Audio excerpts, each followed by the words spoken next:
Сотрудниками МВД России в Красноярском крае и Республике Саха-Якутия проведены мероприятия по пресечению незаконного оборота драгоценных металлов. Оперативниками Управления экономической безопасности и противодействия коррупции Главного управления МВД России по Красноярскому краю во взаимодействии с коллегами из отделения МВД России по Матыгинскому району задержан работник рудника, подозреваемый в краже и незаконной перевозке природного золота. В ходе оперативных мероприятий совместно с сотрудниками госавтоинспекции был остановлен автомобиль злоумышленника. При осмотре машины в салоне под пассажирским сиденьем обнаружено 11 свертков, внутри которых находился золотосодержащий концентрат.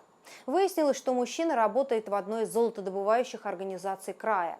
По предварительным данным, в течение нескольких месяцев он похищал золотосодержащий песок и золотые самородки с территории предприятия для дальнейшей реализации и прятал их в лесу.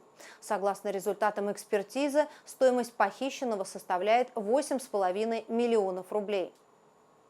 Следователями ОМВД России по Матыгинскому району Красноярского края возбуждены уголовные дела по признакам преступлений, предусмотренных статьями 158 и 191 Уголовного кодекса Российской Федерации.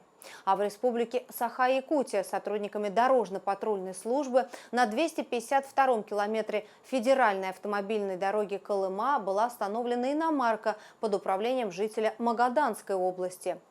В ходе досмотра у гражданина обнаружены и изъяты 12 свертков с природным рассыпным шлиховым золотом, а также ювелирные украшения. Общая стоимость изъятого превышает 4 миллиона рублей.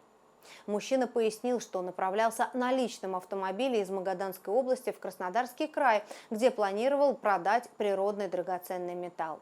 Следственными органами полиции было возбуждено уголовное дело по признакам преступления, предусмотренного частью 4 статьи 191 Уголовного кодекса Российской Федерации.